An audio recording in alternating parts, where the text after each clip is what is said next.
Welcome to Blood in the Snow Radio, where we give you the latest news and interviews with the best in Canadian genre cinema.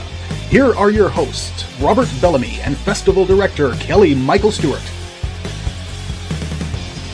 Bits Radio is back on the air. I am Rob Bellamy, and Kelly got pulled away to do Festival Director stuff. So it will just be me, but I'm here with some of the filmmaker from Ultra Cheese. This is when Buddy's Pizza is cursed by the delivery guy. His Saturday night becomes a lot messier than he had imagined. And that was quite the curse that he put on that pizza box. I'll get you to introduce yourself and your role in the project. My name is Jake Gunhouse. I made the Pizza Monster costume and the puppet head, and I also wore the outfit and played the monster for the short film. So you are Pizza the Hut.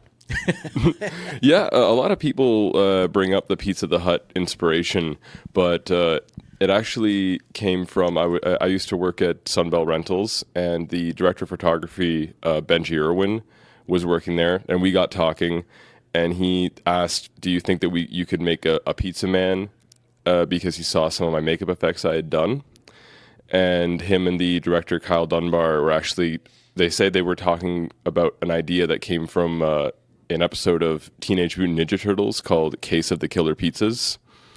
And I think I've seen that. So one thing went to another, and they told me, we have no money, can you make it? And for some reason I really like it when someone says, we have no money, can you make something weird? I can introduce you to filmmakers. Yeah.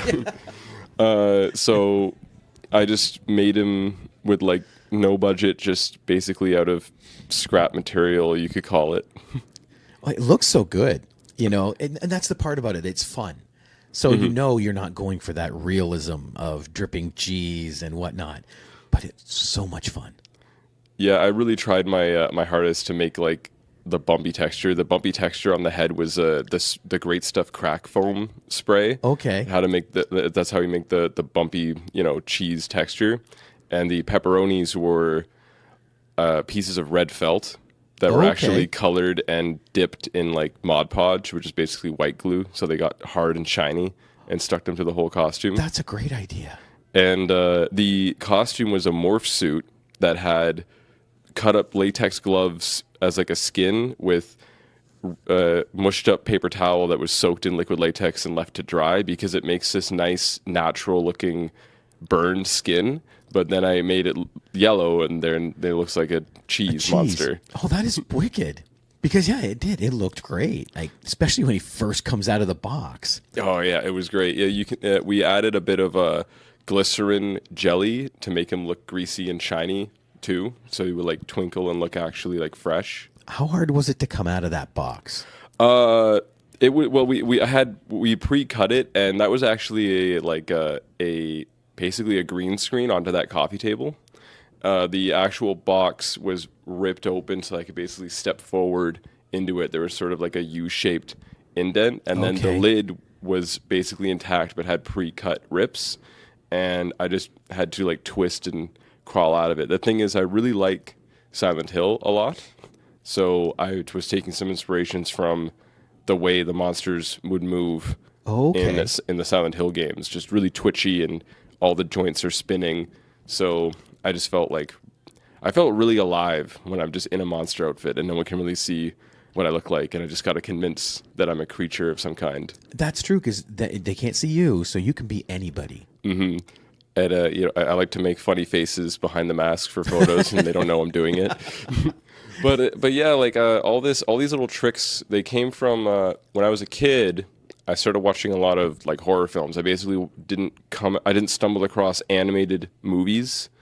I kind of was drawn to the Friday the 13th cover and The Thing, and I learned about the makeup effects artist Tom Savini, who did the effects for Creepshow, the original Dawn of the Dead. Yeah. And he was inspired by Lon Chaney, the Man of a Thousand Faces, who did the original Phantom of the Opera, the original Quasimodo, and Tom Savini saw that, and as a kid, he would just practice makeup, make masks, make creatures in his bedroom, And that's what I was doing. I was destroying the carpet in my room with blood splatter and spilt glue and paint just because I wanted to make crazy looking monsters. And it's a lot of fun to find like a role model who, like he's a real role model of mine. A quote of his I really like is, because I also do blood effects. So spray blood and injuries, and people say like, we have no money. I'm like, okay, I'm listening. We need a big blood spray effect. And Tom Savini puts it as like, it feels like I'm a hired hitman. Someone gives me a call, I load up my tools, I go in my car, and I go somewhere and I kill people. I make blood happen. Yep. And like right there, when I heard that, I was like, wow, like this is my dream. I want to be like that. You're the opposite of the cleaner. Yeah, You're the messier.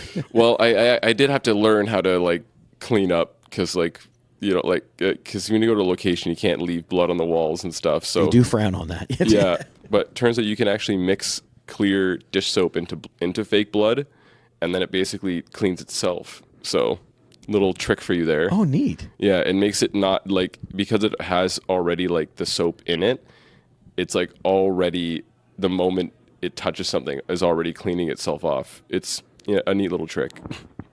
I never thought of that. Yeah, and it's got the consistency you want. Just as dish soap. Yep, just a little bit of clear dish soap will make it come right out. That's crazy. But I didn't know that as like a little kid, so I just destroyed my room.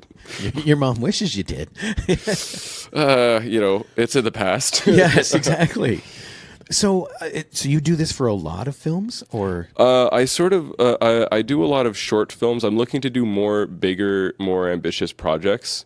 But I recently did one for a director named Luc Perron. The movie's called Arachnid, and he says, okay, we need big fleshy spider legs that can move and be puppeteered to come out of a woman's back and kill a man. And I was like, really, really? And what's the budget on that? And he says like $250. So I said, okay.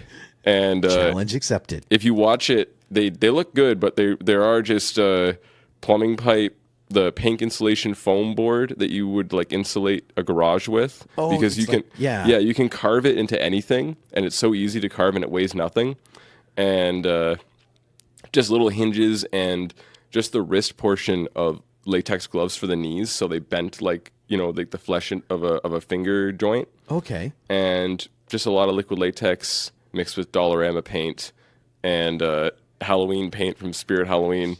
And that's all. Yeah, that's also what the Cheese Man was, to make all the shading was Spirit Halloween paint and Dollarama paint. Is the mother of invention. Like that, you learn to adapt.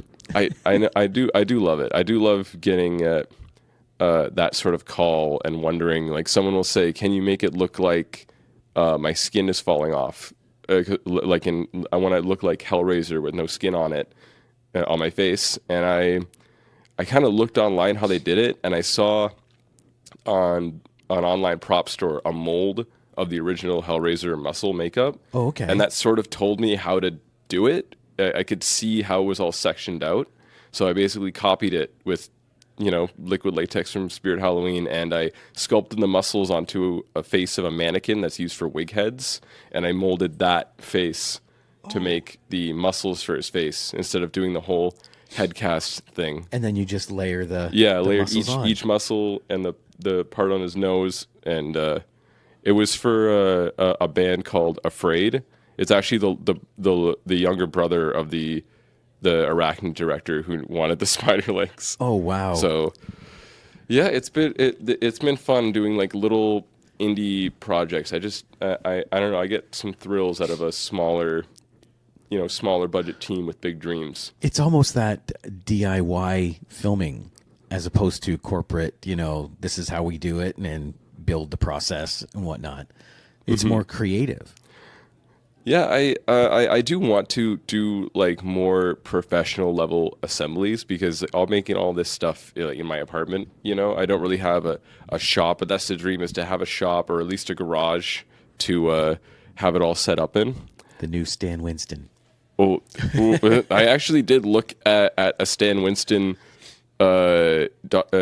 tutorial for making like an animatronic puppet thing, and I said that's too hard. This looks too complicated. I'm gonna make it like not the lazy way, but Streamlined. yeah, because I saw when I remember it as a kid, I was watching Art Attack. Oh my God, and yes. I think it was Art Attack, and he made a cardboard hand that has straws on each finger joint, and then you put a string through it, and you would pull it, and then that finger would curl like a real.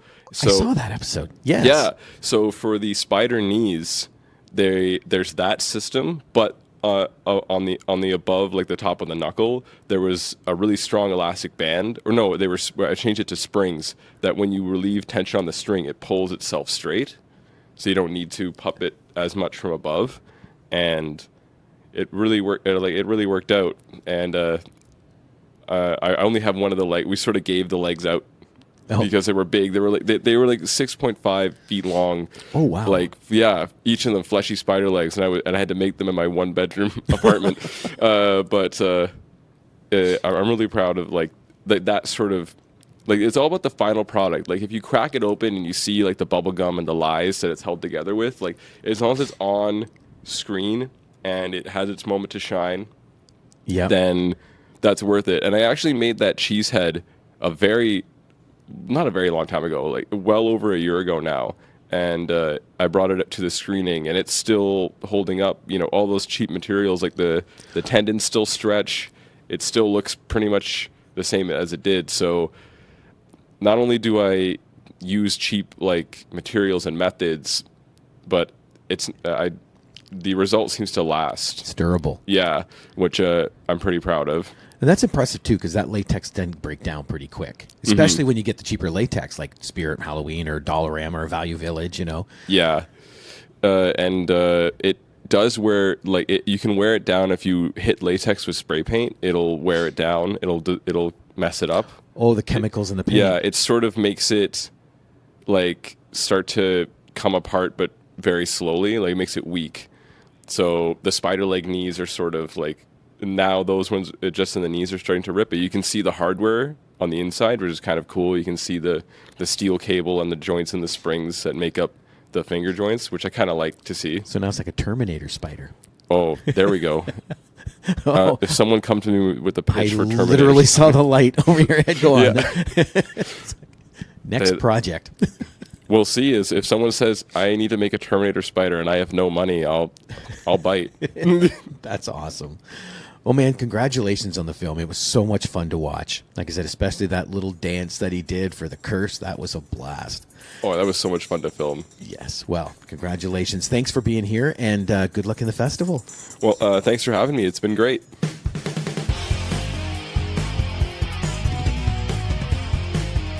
Join us next time for Blood in the Snow Radio. Bits Radio is a production of Three Evil Cats Productions in association with the Blood in the Snow Canadian Film Festival.